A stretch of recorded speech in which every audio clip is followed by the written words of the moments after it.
Le saviez-vous, à Marseille, l'eau de mer sert aussi de chauffage et de clim. La centrale de géothermie marine est située sur le grand port maritime et elle va désormais alimenter le réseau de l'hôpital européen, l'hôpital qui devient ainsi pionnier en matière d'énergie renouvelable. Nous sommes dans les entrailles de l'hôpital européen. Dans ces tuyaux circulent l'eau chaude et l'eau froide nécessaires pour réguler la température de 60 000 m² de locaux. Ici, vous avez la chaufferie qui tourne au gaz, comme vous voyez l'alimentation ici.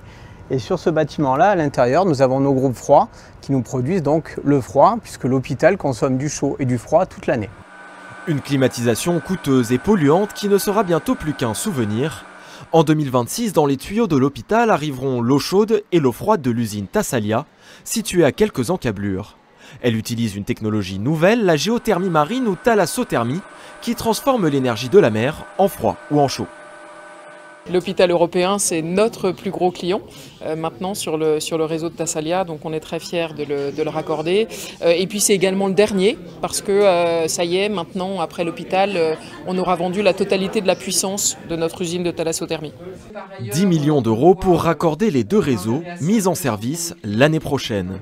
L'hôpital anticipe 1100 tonnes de CO2 en moins par an, soit les émissions de 500 voitures, grâce à une énergie décarbonée à 80%.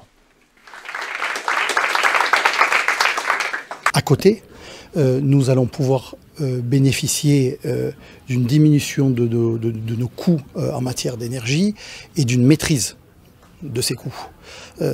Donc, quelque part, dans la durée, c'est notre objectif aussi, ce devrait être une opération qui soit profitable pour l'hôpital, mais surtout profitable pour nos patients. La tour CMA-CGM, le centre commercial des terrasses du port, le tribunal administratif sont déjà raccordés à Thassalia. Face à l'engouement pour cette nouvelle technologie, une deuxième unité est à l'étude. Avec Marseille pour pionnière, la thalassothermie veut s'étendre dans tout le pourtour méditerranéen.